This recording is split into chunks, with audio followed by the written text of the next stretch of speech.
Um,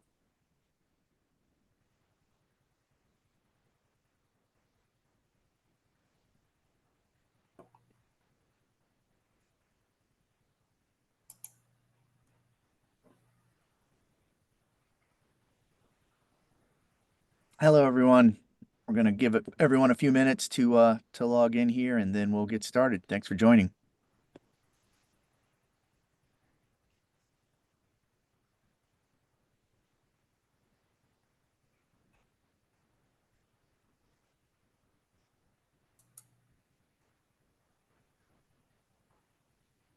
Got a lot of folks rolling in from the waiting room, so I'm just going to give it a few more seconds to let everybody kind of flow in, and then we will get started with the webinar.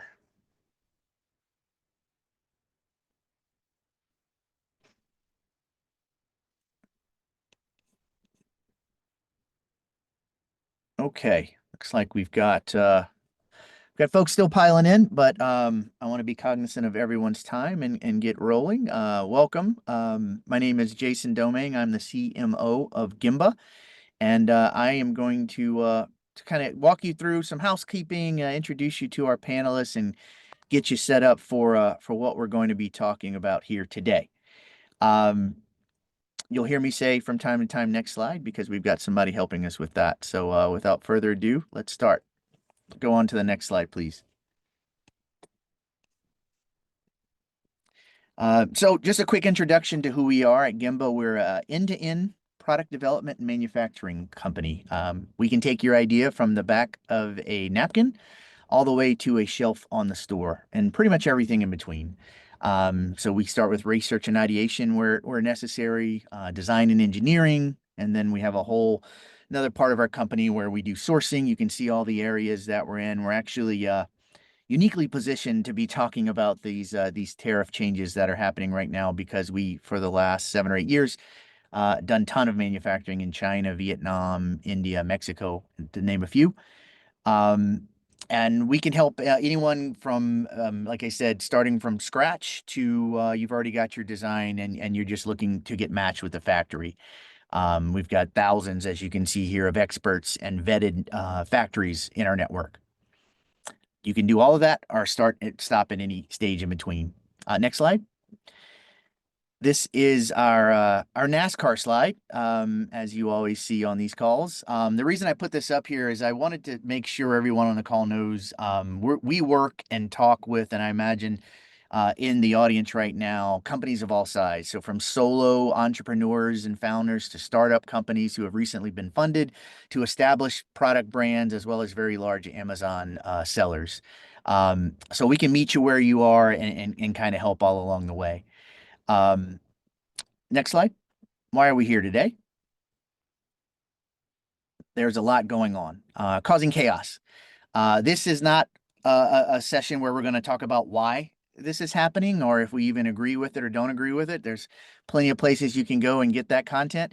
We're here to tell you what has happened to the best of our ability, because while we're talking, there'll be 3 or 4 more changes probably. But we'll, as up to date as before we started this, we'll share what we know. And then really this session's about what to do with that data. One, make sure you understand it, and then two, give you some strategies, kind of how to navigate that. And some will say survive, some will say thrive, and chaos becomes opportunity. Let me give you a quick intro to our speakers today. Next slide. Oh, sorry, the agenda first. So we're going to talk about what has happened, kind of the key themes. Again, stuff just happened a few minutes ago, so we'll let you know what has happened and the impact. We're going to give you a little bit of a 1, 2, 3 on HTS structures, classification guides. We have an expert on the call here that has been doing this for many years, so make sure you understand that. And then the hot topic, what are the alternatives to China and all of the tariff situations that are going on? As I mentioned, we're uniquely positioned to talk about this because we have worked in all of these regions for many years.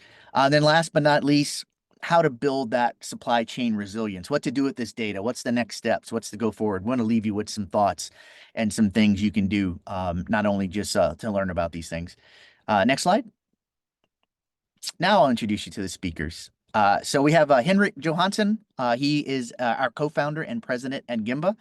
And then we also have Van Eklund from CLO Company. That stands for Chief Logistics Outsourcing Company. And Vance is one of our key experts in our network.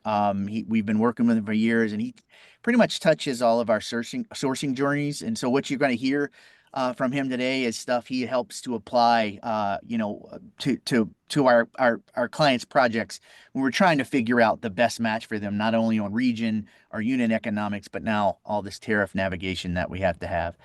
Quick housekeeping. We would love for you guys to ask questions. There is a chat in here. If you chat, it's only going to come to us. No one else will see it. So feel free to ask questions. We're going to try to pick the questions that are most appropriate to have Henrik and Vance answer live. We also have a couple of our project coordinators inside of the chat, and where they can, they're going to try to help working with you one-on-one to answer any questions in case we don't feel like we can get you on the webinar itself. So with that, I'm going to ask for the next slide, and I'm going to hand it over to Vance. All right. Well, it's nice to meet everyone here. Gembah team, Henrik, thanks for the opportunity here. So I've been in international logistics for 25 plus years now. And I think for all of you out there who maybe have had similar experiences, just when you think it's safe to get back in the water, something happens, whether it's a port strike or issues like this. There's always seems to be something happening. So I think the key with a lot of this is just kind of how what options do we have? How can we react to this? How can we deal with it? There's just sometimes a lot of bad realities in logistics. But, as far as tariff rates and whatnot and what's going on, I think it's important to kind of understand kind of where we were, where we came from. Forever there's been just what, we want to call like a normal tariff rate. And historically it kind of depends what your products were, but typical consumer goods, when you look them up in the tariff database, even now, most products are 5% and under for just what is referred to as a normal tariff data or normal tariff rate for what we see with our trading partners around the world. Textiles and clothing, those have historically been hit a little bit heavier, as well as steel and aluminum products. Oftentimes there's a lot of countervailing duty stuff going on with steel and aluminum. And then there's other various products over the years that have hit roadblocks or this, that, and the other. But it's safe to say most consumer goods have been historically pretty darn low outside of the textile type categories. In 2019, they issued what was called the Section 301. And it's important to understand, a lot of these tariffs are China specific. Some of them are not, right? So in the case of Section 301, it was 100% for China. And they threw out a list 1, then they put out a list 2, and then they put out a list 3. So if you're importing products from China and you are on any of those lists, it's plus 25% in addition to the normal tariff. So, we're going to be adding lots of little tariff brackets here as time goes by. And I think sometimes people get a little bit confused because today everyone's looking at 104% tariff and what's going on and how do we get here? So, there's all these little pieces you add. So if you had a normal product that had a 2% tariff and then you're on list 3, you were at 27% back then. There's also items that got thrown onto list 4A, which was an additional 7.5% from China, as well as list 4B, which was later rescinded. So if you got lucky, some of your products fell on list 4B, you actually had a 0% for quite a number of years now. Fast forward to early in 2025, we got additional tariffs on China. There was a 10% issued in February, another 10% issued in March. Oftentimes it's referred to as the IEEPA tariffs. That stands for the International Emergency Economic Powers Act. That's the law that was used to basically authorize them to do these things in some sort of emergency situation. They also issued Section 232 for steel and aluminum. Okay, and then there's some other things with auto. Canada and Mexico had 25%, but then it kind of got pulled back. And then now there's some stuff with auto with Canada. Canada and Mexico kind of is a very different situation, right? So just kind of keep that in mind. And honestly, all of this is changing so quickly. As we put this all together yesterday, it's even changed since then. So, just keep that in mind. And then, fast forward, the most recent are what we typically hear as reciprocal tariffs. And the reciprocal tariffs were for a lot of different countries, right? So again, if you're producing product in China, you're getting hit with your normal tariff, you're getting hit with the 2019 list Section 301 tariffs, You're getting hit with the 20% that happened in early this year, and then you're dealing with the reciprocal tariffs, right? Other countries are not affected by those earlier Chinese tariffs, but they are listed on the reciprocal tariff list now as well. And then obviously overnight, we're dealing with this brand new additional 50% on top for China. Most countries on the reciprocal tariff list have expressed interest in negotiating deals. So a lot of that's in the works. I've seen outreach from Vietnam, India, Taiwan, Korea, Mexico, and Canada continue to talk. So European Union had some positive news the other day, and then a little bit negative today. So there's just a lot of back and forth between all of these. And China seems to be the one player that is, whatever we do, they tend to copy. So we issued another 50. China overnight said, okay, fine, we'll go to 84 now on imports into the U.S. So I'm sure there's going to be lots of questions on that, but if you want to go to the next slide, Henrik, if you want to take over on. Thank you, Vance. First, I want to recognize that it's a difficult situation for everyone right now. We know there's a lot of folks that are stressing about it. We have hundreds of customers, and pretty much to a T, everybody's trying to figure out what to do. So you're not alone.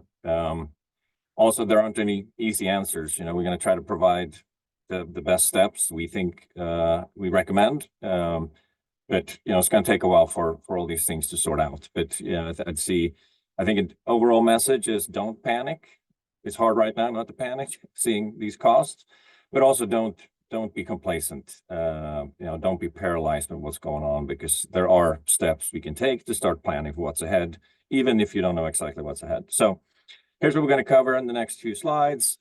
Step number one, of course, try to get clarity on the tariffs. Vance covered it at a high level. We're going to, on the next slide, we're going to go through some specific examples for how to understand and assess what tariffs are actually impacted. Not yet. We're not going to go to the next slide yet, so please go back.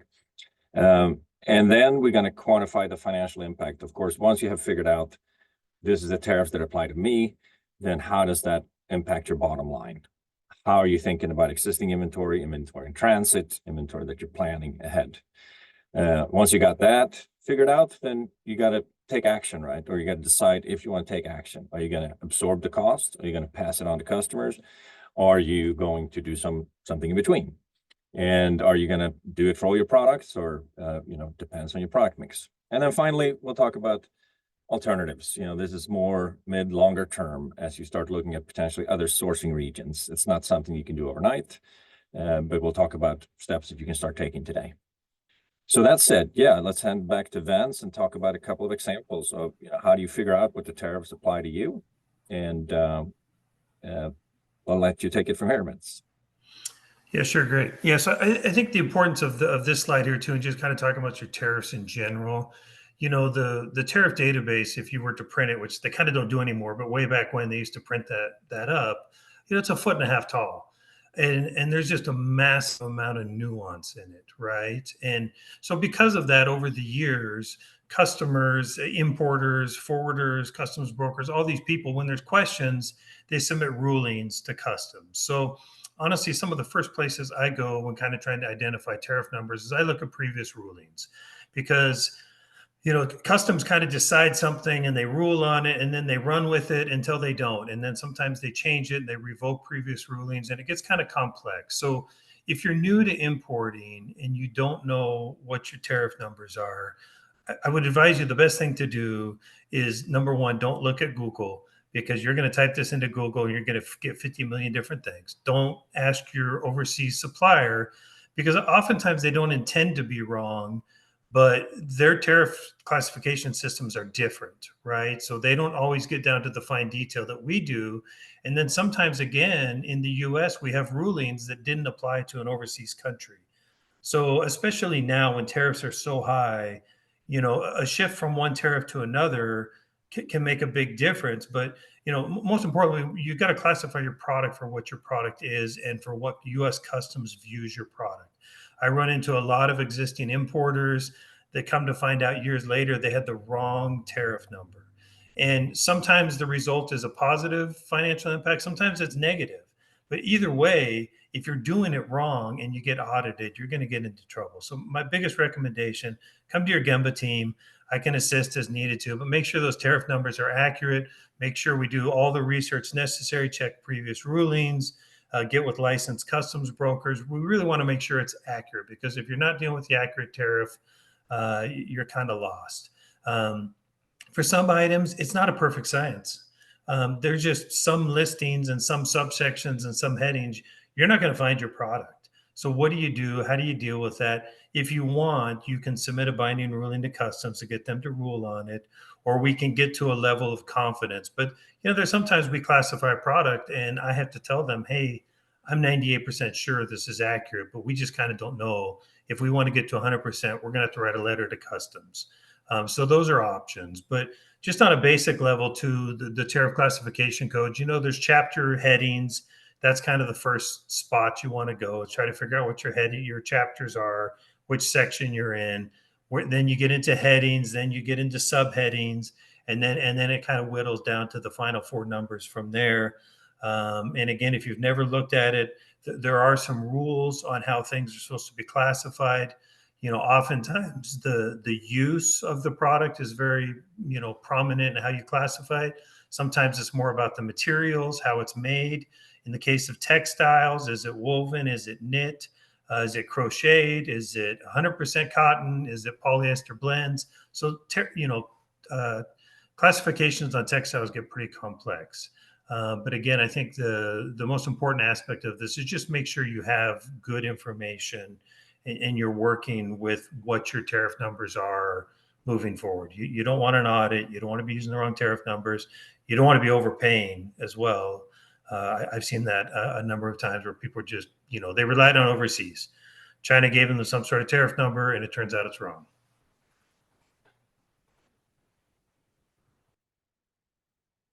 All right, next slide.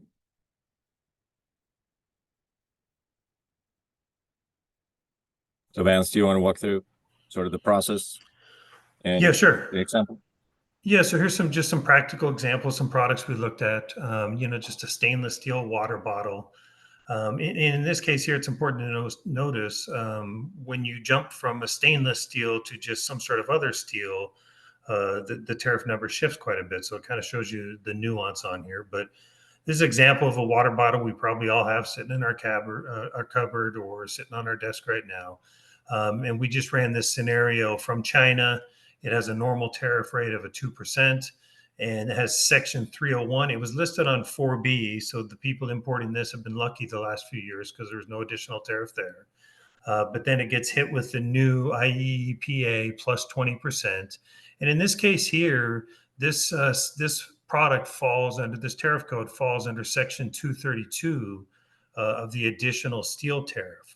And because of that, the reciprocal tariff does not apply because it's on Section 232. So that's the current status of Section 232. If your product's on Section 232, the reciprocals are not applying.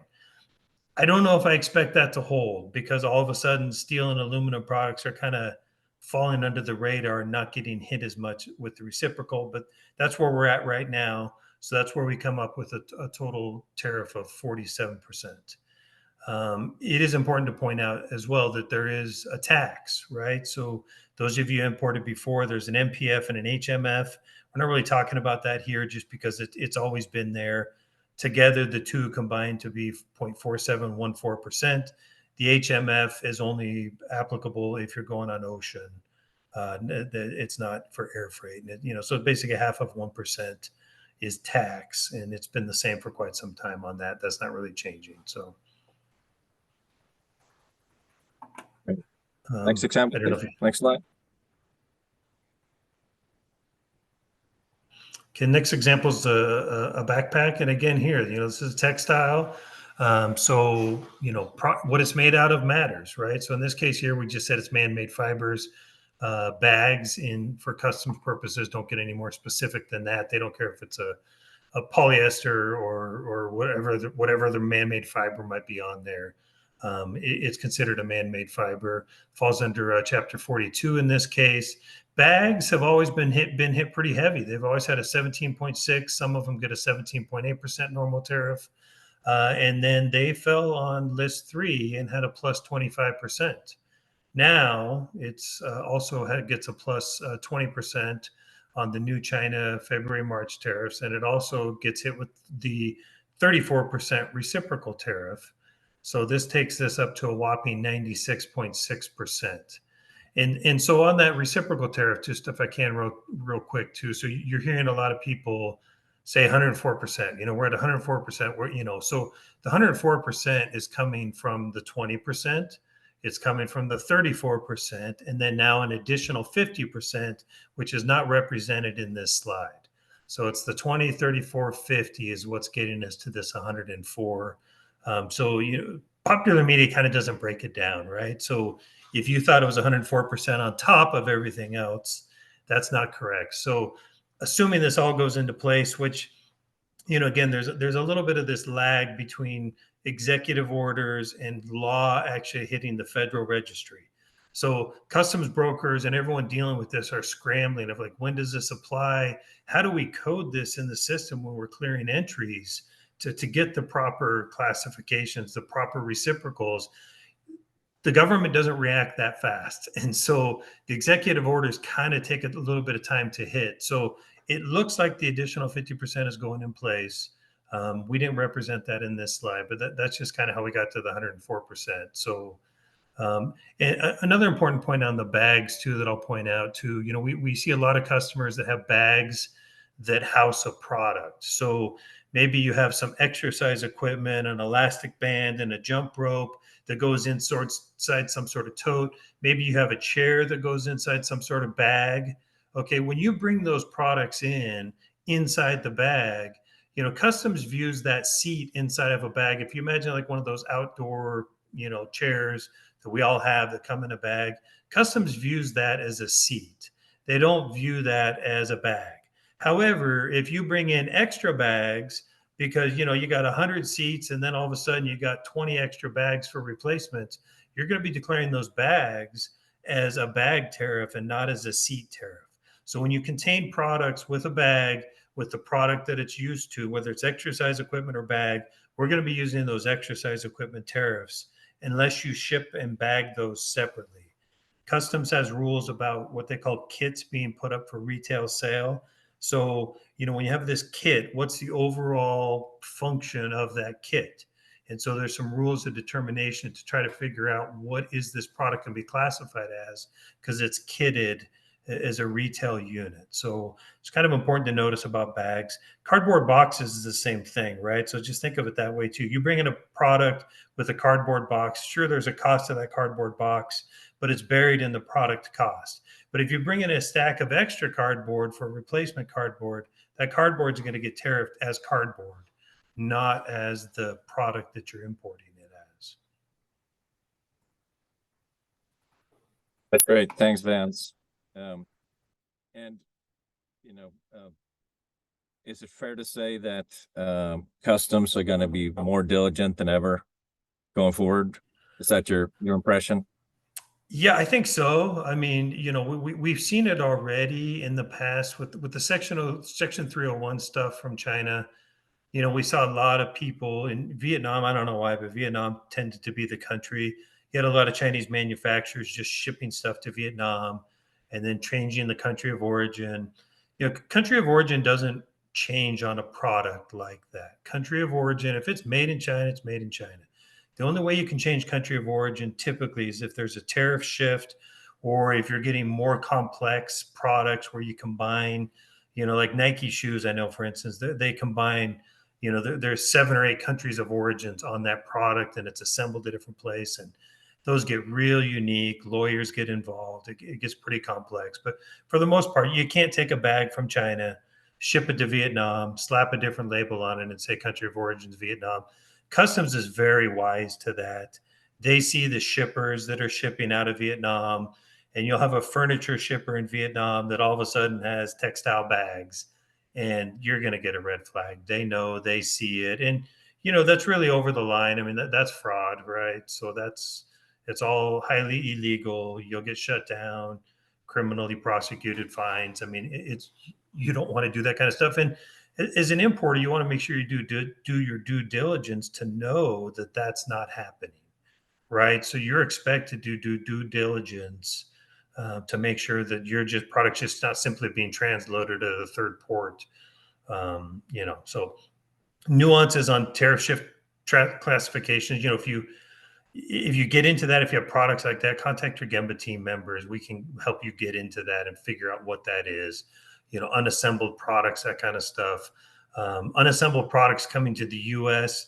If you take like a stuffed animal, for instance, and you decide you just want to start sending the shells over here and then stuff them here, it's still going to be the same thing. It's just an unstuffed, unfinished product.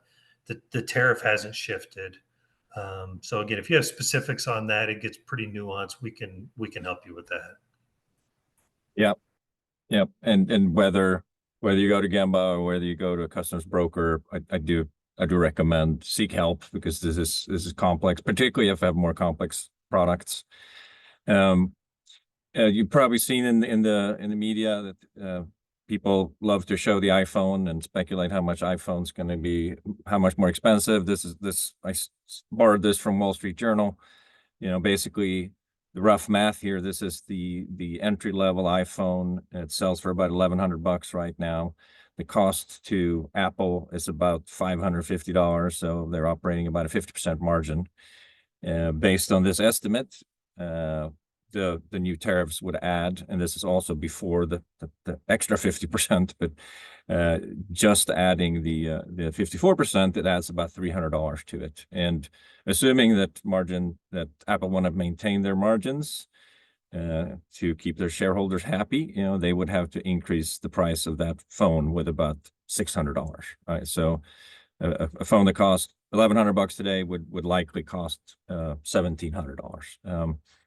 So this is, basically the analysis that you have to do, that we all have to do now, by product line, by supplier, by country. I think that most of our listeners, most of the SMBs, do not have these complex products as the iPhone, and it's probably a little bit easier. But obviously, the more complex it is, the more help I think you need to figure out what the exact tariffs are. So if we can go to the next slide. I'm going to walk through an example of that too.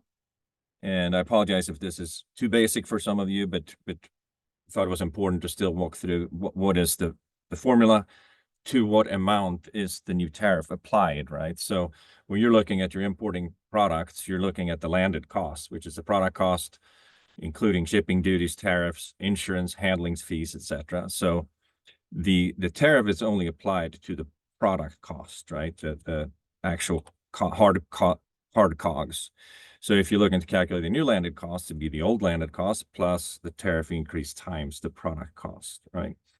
And then to calculate how much your margins are hurt, right, you take the new landed cost minus the old landed cost. That's the impact on the margin. And the margin impact percentage-wise of your sell price then is that impact divided by the sales price. So an example here, a vintage vinyl record player turntable, similar to the product that Vance covered earlier. This one was on list F4B, so it didn't really have any tariffs for the last several years. So then in the February, March tariffs that came on China, it would end up at 20%. So it would go through the first column there in the table. The old landed cost was $20. They sold it for $62, so healthy margins of 68%. Assuming the 34% additional tariff, then now they'd be sitting at 54%. But if you apply that tariff increase only to the product cost, the new landed cost goes up $6. So the margin impact is $6 basically. And to the bottom line, or not to the gross margin, that's a 10% change. So that's a big impact. But also, I think sometimes you look at these 104% numbers, 54% numbers, and they look really scary, and they are scary. But I think it's important to go through this exercise to see what does it actually break down to? What does it impact? How does it impact your sell price? And how much do you need to raise prices or reduce cost to be able to recapture what you're losing? So if we can go to the next slide. Then, of course, now you know the tariffs. Now you know how it impacts your bottom line. Now you're going to have to make some decisions, right? You have to evaluate your price and product mix. You have to consider alternative pricing strategies. Is there a way you can price your product different, bundle it? Is there a way you can reduce cost, reduce landed cost to compensate for some of those losses? And then you have to decide, are you going to absorb the cost? Are you going to pass it on? Or are you going to do a mix of both? And are you going to do it now, or are you going to do it sometime in the future, right? And then you have to figure out how do you communicate to your customers around that. So if we go to the next slide, I'll walk through one example. We're sticking to our turntable. As we walked through before, old sale price, $62, margin impact, negative 10%. So this is completely fictive example, but I think step number one that's available to everyone is to go back and negotiate with your suppliers. If your suppliers are in China, they're very well aware of what's going on. They are interested in keeping your business. They are likely going to want to work with you. So they don't have fat margins. A lot of overseas suppliers work on margins of 5 to 10%. To expect them to take on 10%, 20% price reductions is probably not viable. But could they give you a couple of points to help you manage your business? And you can also explore cost sharing arrangements. Are there ways you can reduce other costs? Can you look at alternate packaging? Can you make your packaging tighter, smaller, so you can reduce the cost of packaging and the shipping costs? So getting creative with your suppliers, I think, is step number one. And then think about what can you pass through the customer. In this example, again, just fictitious, but assuming a $1 reduction in COGS, and assuming a $3 price increase from 62 to 65, you can reduce that $6 impact to less than $2, and margin impact is only about 3%. And that is up to each individual business, of course, to figure out can their customers adopt it? You have to assess the risk of losing customers. But I think that if there's a silver lining here, or maybe it's a bronze lining at best, everyone else is in the same boat, right? So if you're competing with other US-based sellers that's selling this turntable, they are facing the same margin pressures. And then we haven't really talked about it yet, but the de minimis loophole that you may have heard of, I think one of the real positive things that are coming through these changes is that they're closing that. So at a high level, it allowed overseas sellers to send products into the US to sell it to US consumers. As long as it was below $800, they could sell it without any taxes being charged to it. And there's about 1.4 billion packages coming into the US every year. And they tried to close it earlier this year. The customs weren't ready for it, but now they've set a new deadline. I think it's May 2nd, where they're attempting to close the de minimis loophole for shipments from China and Hong Kong. And that's where a lot of the Temus, the Shein, and a ton of sellers on Amazon and other platforms are using this loophole to sell products inexpensively in the US. So, you look at all your US sellers are in the same boat. There's now some obstacles or price increases for the overseas sellers. So there may be an opportunity to increase prices. And there may be, I think that there's no news story that's bigger right now than tariffs. So probably every consumer in America knows that this is happening. So, and again, this is purely my opinion, and you'll have to just decide if it fits your situation or not. But I think that there is some shared understanding that prices might go up. So I think through the right combination of cost reductions, price increases, good communication with customers, there's an opportunity to make some changes and to salvage some of your margins. Of course, the last 104% is difficult to deal with, but hopefully margins or tariffs will come down to a little more reasonable level in the future. And we'll talk about that next. So exploring alternatives. This is like Jason talked about up front, this is what we do. And we've helped thousands of customers through product design, product development, sourcing, and manufacture products overseas. Of course, we see how if we start with China, tariffs are absurd right now. Again, my personal opinion, I think they will come down. There will be some negotiation, but I think it's I think if you listen to a lot of the experts out there, I think most people believe that there will be some extended tariffs with China. China is clearly fighting back more than any of the other countries, and they have more power to do so. So I think it's my belief that there's going to be some ongoing tariffs with China for a long period of time. We've seen some indications, like Vance talked about up front, that smaller countries like Vietnam, Cambodia, Bangladesh, others, they were slapped with really high tariffs because of the big trade deficit we have, that there's going to be negotiations there. I think it's most experts believe that tariffs in those countries, Southeast Asia, outside of China, are going to come down.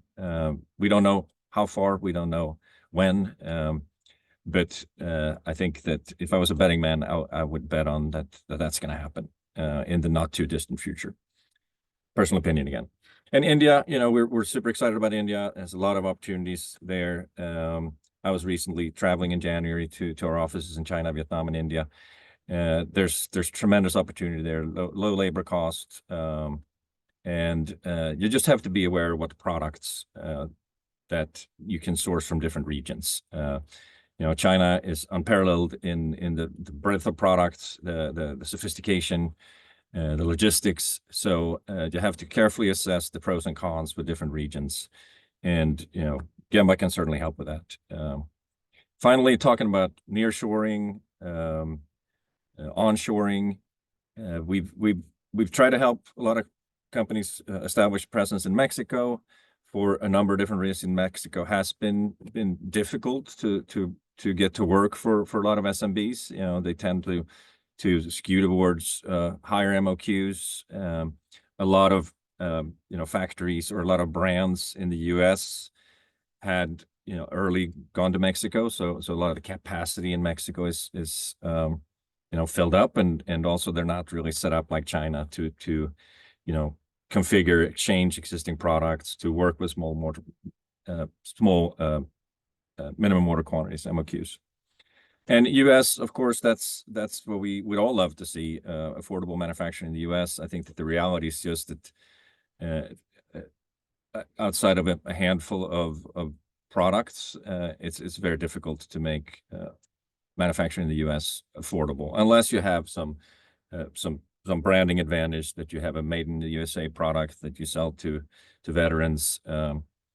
We find we get requests all the time for people to manufacture in the U.S. and pretty consistently the pricing just comes back at a level where it's just not affordable for our target customer. So that's we can talk about this slide for a couple of hours, but that's a bit of a high level overview. I turn to you, Vance. Anything you want to add here from the logistics and tariff perspective? Yeah, I think, well, so first of all, just to back up a touch, I think your points about packaging and the de minimis were really good. So I think, oftentimes people don't look at packaging. How does it fit in a container? How does it fit on a pallet, right? So everyone in the US is operating on a 48 by 40 pallet. So when you ship stuff domestically, LTL, or even ground, like when you're sending extra dimensions, those are opportunities to shave off some money, right? The smaller the UPS package, the more dense you can make your pallet shipments and stuff. I think that's good. And if you can get, 50, 100 more units or whatever fit more in a container, understand those dimensions of the container. Oftentimes those things are floor loaded. So understand, if you change your master pack a little bit, turn it sideways, do this, do that, really look at how we're going to load this container and identify what does that mean for packing this thing out to get that landed cost down even further. From a logistics perspective, ocean freight wise, and for that matter, air freight, China is the best in Asia, right? So it really is, that's the most sailings, it's the most air freight opportunities. And then, you kind of start going down on that. So logistically, there's, it might cost a little more in some of these countries, but it's not going to be catastrophic on the ocean freight side of things. I will say India does add a lot of transit time. And with India, it kind of depends where you're producing and which way you're going. Are you going to the East Coast or are you going to the West Coast? It's just further away. And typically with a lot of ports, smaller ports, Indonesia, Malaysia, things like that, those vessels transload in other countries. So it still probably makes its way to China to transload onto a bigger vessel. So it'll add transit times and things like that. But I think you'd be surprised, cost wise, it's not that much more typically at a lot of these countries. And those are things, if people need help, I can help them explore those options to kind of know logistically what that's going to do. But it's not a lot. Yeah. Right.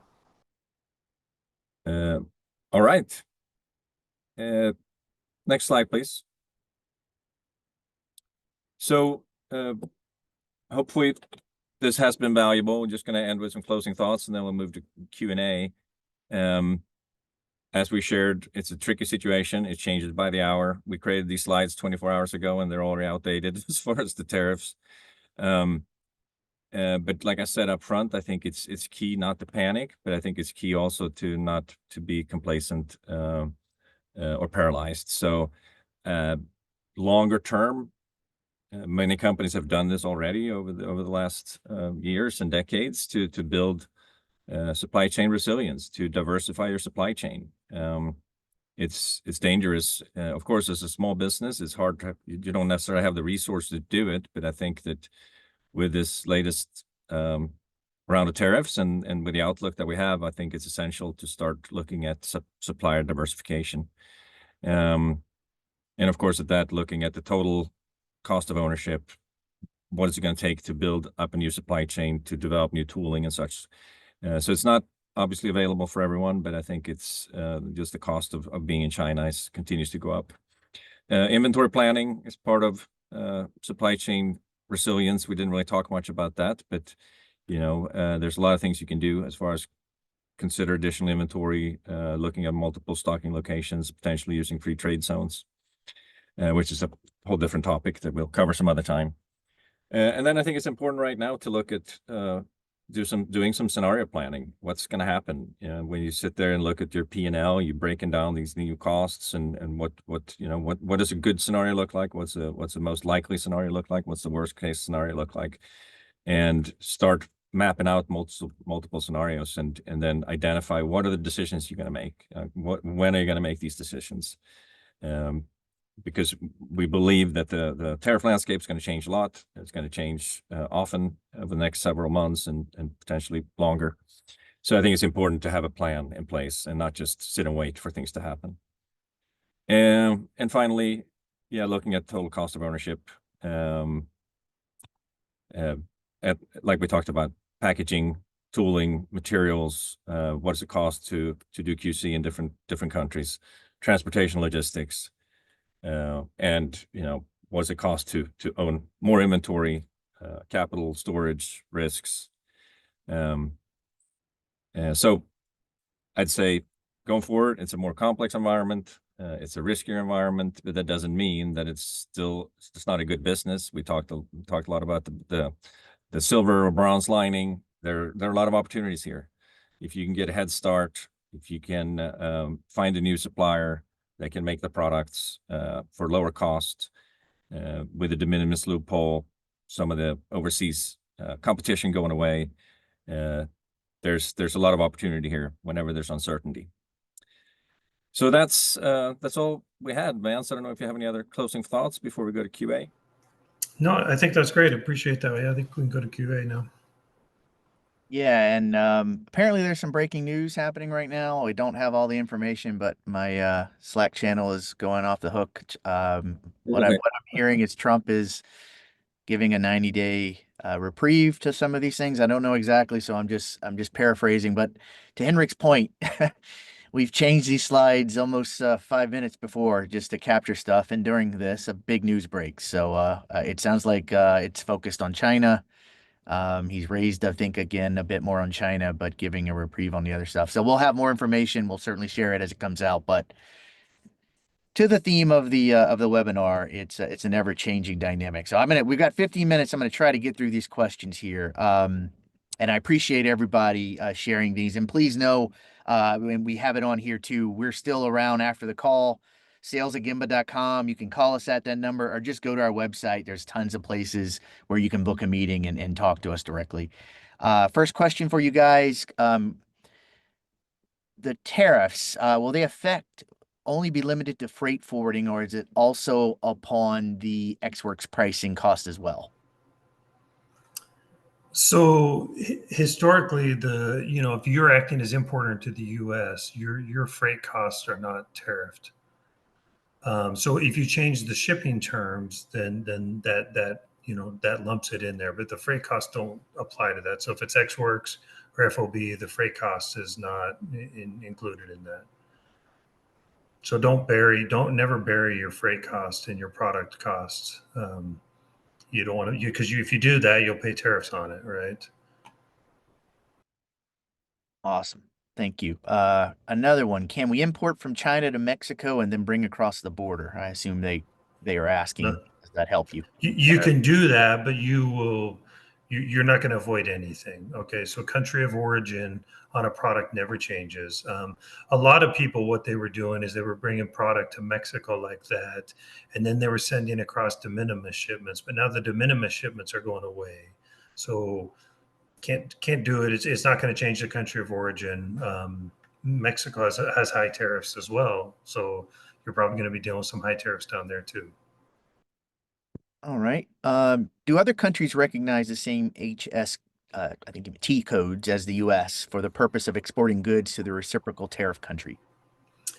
Yeah, so there's a basic framework that most countries have very similar, but I think it's when you get down to the nuance at the very last four digits. Some countries, I think most of Europe doesn't really get down into the nuance on the last four digits.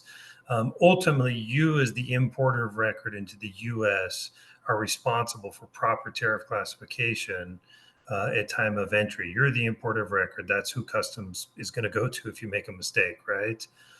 So they might be close. Oftentimes I see documentation and it's close, or maybe it's an expired tariff, right? So I mean, every once in a while they kind of adjust the numbers. Think about every 5 years they adjust the numbers in the tariff database. So sometimes there's just a little bit of movement one way or another, and their tariff is wrong. And then there's other times I just see, you know, massively incorrect, wrong chapter, wrong everything, wrong interpretation, and I would just never really rely on that. You're responsible. So, but it is a similar framework that everyone kind of started on. All right. How are tariffs HCS codes calculated on products made of multiple different materials? For example, a kitchen tool made of stainless steel and wood. They seem to have different codes. Yeah, so something like a kitchen tool, I mean, it's going to fall under some sort of home appliance, and the material in this case is going to kind of matter. So if it's got a wooden handle or not, or if it's stainless or whatever, but it's going to fall under some sort of homeware good, and then you just have to kind of look to see based off of the materials you're using how that swings it one way or another. So when you're thinking about a new product, I think that's a good time to think, okay, what if I change the handle? What if I do this? What if I do that? Right. So, and that's across the board, textiles too, right? So, textiles, how you make it, the fabric that you have, it all can change it quite a bit. So, it's really good to have these discussions when you're first drumming up these ideas, and that's kind of what I help the Gembah team with now. We get a lot of requests for different tariff classifications, and it's a good opportunity. The stainless steel tumbler was a very good example. If you go from stainless steel up to just a normal steel water tumbler, whatever you want to call them, it jumped like, I forget what it was. I think it was like 7.5 with the non-stainless steel. Great point. Here's an interesting one. Will duties tariffs be added once the shipment hits the customs or the port, or are they determined once the product ships from origin? Given everything is so dynamic right now, tariffs could change during transit. So they want to understand when tariffs are assigned to the shipment. Yeah, that's a great question. And so this is where honestly a lot of the confusion is. And you go and you ask 5 licensed customs brokers, and you might get a little bit different reply. For the most part, most of the newer tariffs that we're seeing on China, in particular in the reciprocal, they specify dates, right? So if it's sailed prior to this date, these things don't apply. So for the most part, that's what we've been seeing. But historically, we haven't always seen that. For the most part, though, I think you can rely if it's sailed, it's going to apply a certain amount. But with the reciprocal stuff, I mean, this is new waters. I mean, we just kind of don't know, some of these answers, and I think it's just you're going to have to proceed with some caution and try to figure out, when it sails. And here's another nuanced point of this too. They might say, okay, shipments that sail after the 15th of April, and you have a booking that shows sailing on the 14th, and you think you're set. Well, then the steamship line shows up late, which is very normal. And or they sail late, or there's other delays, there's a typhoon, whatever, and then it sails on the 16th. You're going to get hit with those, right? So it's like, and you can't really control those things. I mean, that kind of stuff happens all the time. Boats don't always leave exactly on time. Airplanes don't always leave exactly when you think, and your stuff gets rolled, and then you're going to find yourself liable on those in between zones.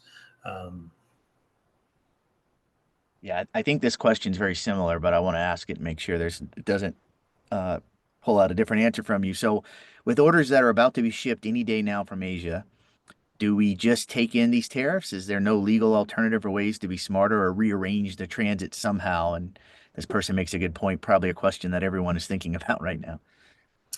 Yes, I don't know how you really rearrange the transit. You can go to other countries, right? I mean, you can send it to Australia and said maybe you got a market in Australia. I mean, so you can do stuff like that. But if this is destined for U.S. customers, you're kind of stuck with this. Um, yeah, I don't know that there's really a good answer to how to deal with that.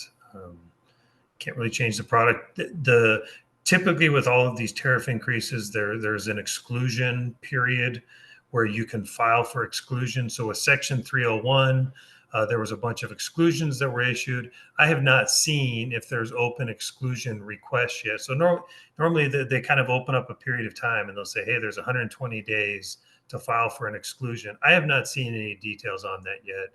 And it's honestly changing so fast. I don't know that there will be expected to be anything. At some point in time, there will be an exclusion. There's internal workings in the US, it seems, that people are kind of going after the authority to do this and things like that. So some of that stuff could change some of these things.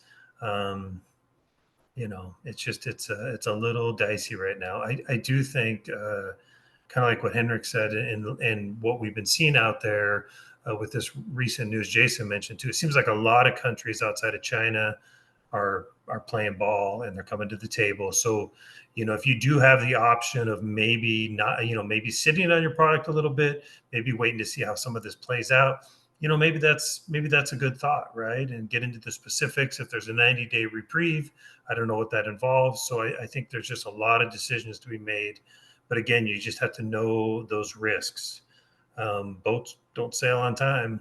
And if it's based off of a sail date, you might find yourself in trouble if you cut it really close.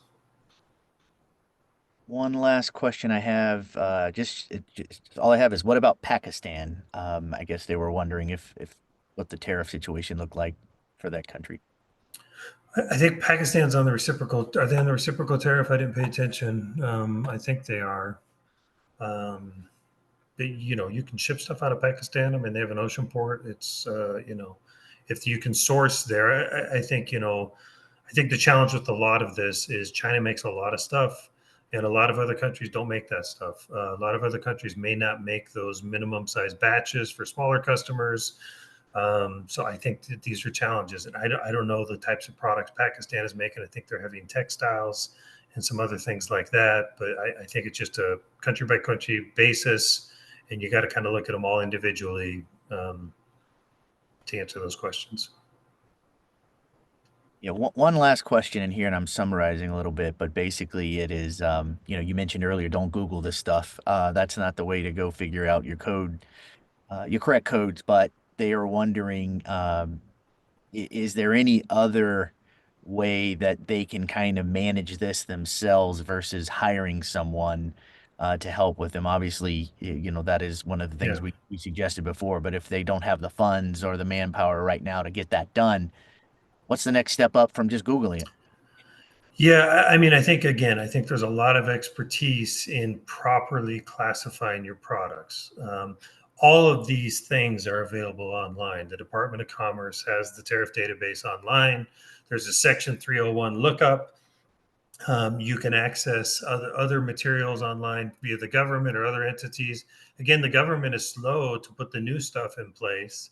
It's really kind of hard to track down some of the new information on the new tariffs. But again, I guess I go back to the same point: is you might be able to try to figure it out, but you might be wrong. So I just really would encourage you to rely on expert opinion, and again, the Gembah team can kind of help you with that. It doesn't.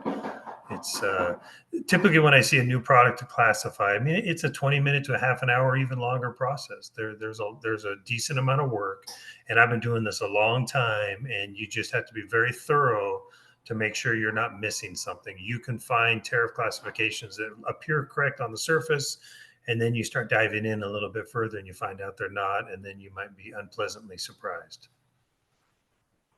Just got another one come in. Someone heard something today that doesn't seem possible, but can you ship to a LA port to a duty-free zone and wait? Is that such a thing? Yeah, so Henrik talked a little bit about these like free trade zones, foreign trade zones, whatever you want to call them. There are warehouses out there that do that. They mainly cater to very large entities that, the purpose of those mainly is, you bring in a container and you don't know where this stuff is going. And maybe 30% of it gets re-exported out to other countries. So you want to avoid paying duties and taxes for a little while. So that's what they're set up for.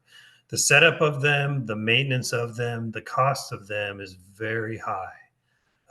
They are not for smaller importers, newer importers, stuff like that.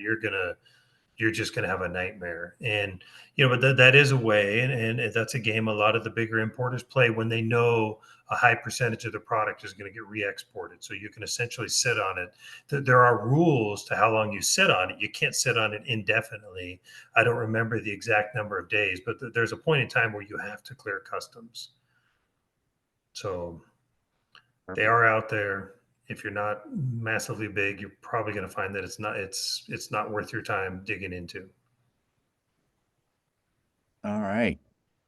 Oh, Henrik, can't hear you.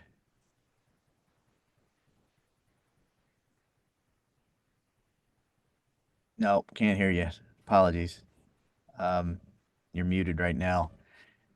Something might be wrong with your mic. Well, we've got a few more minutes. I just wanted to thank everybody.